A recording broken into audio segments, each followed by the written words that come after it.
here's the actual footage of the two Russian Soyuz 27 aircraft that ultimately downed a US drone just the other day.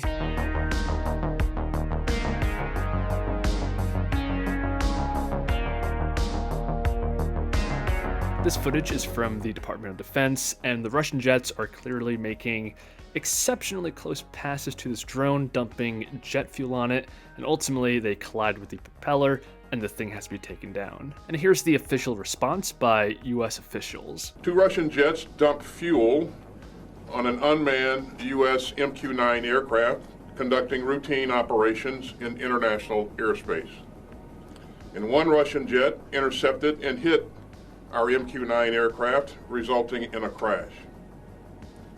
This hazardous episode is a part of a pattern of aggressive and risky and unsafe actions by Russian pilots in international airspace.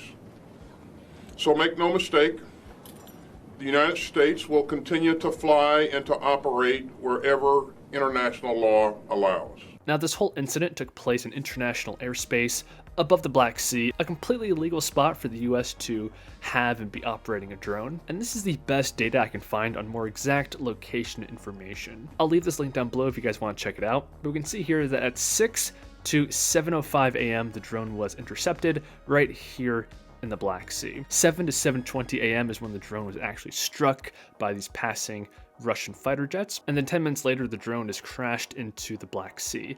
And if we connect the dots, we can see that the drone was moving southwest. Now, when it comes to salvaging the wreck here, there's no plans by the US to attempt to recover this drone, and that's for a couple of reasons. First of all, the water here is extremely deep. The US also doesn't have any ships in the Black Sea at the current moment, and we've been told that between when the drone was struck and when it crashed, they were able to wipe all sensitive data from the drone itself. So Dan, on the recovery piece, we know where it landed in the Black Sea. It's probably about maybe 4,000 or 5,000 feet of water, something like that. So any recovery operation is very difficult at that depth by anyone. That's the first point. Secondly is, true, we don't have any ships there, but we do have a lot of allies and friends in the area. We'll work through recovery operations. That's U.S. property, and we'll leave it at that at this point. But it probably broke up. There's probably not a lot to recover, frankly. As far as the loss of anything of sensitive intelligence, etc., as normal, we would take, and we did, take mitigating measures.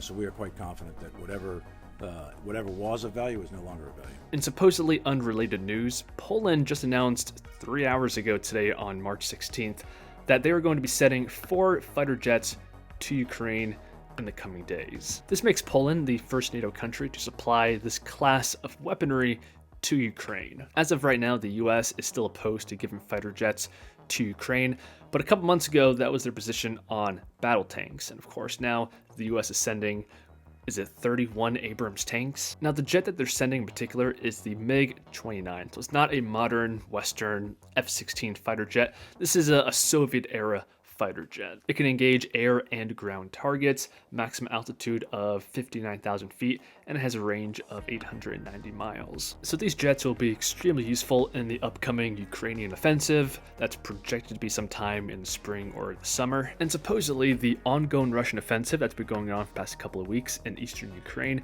appears to have slowed, according to a Washington-based think tank, citing that Russian ground attacks have decreased from 90 to 100 attacks per day to less than 30, suggesting significant manpower and equipment losses hampered Russian push. So that's the latest news, and by far the most impactful is the incident with the Russian jet and the US drone. So I hope you guys enjoyed the video. If you did, like, subscribe, and I'll see you guys in the next one.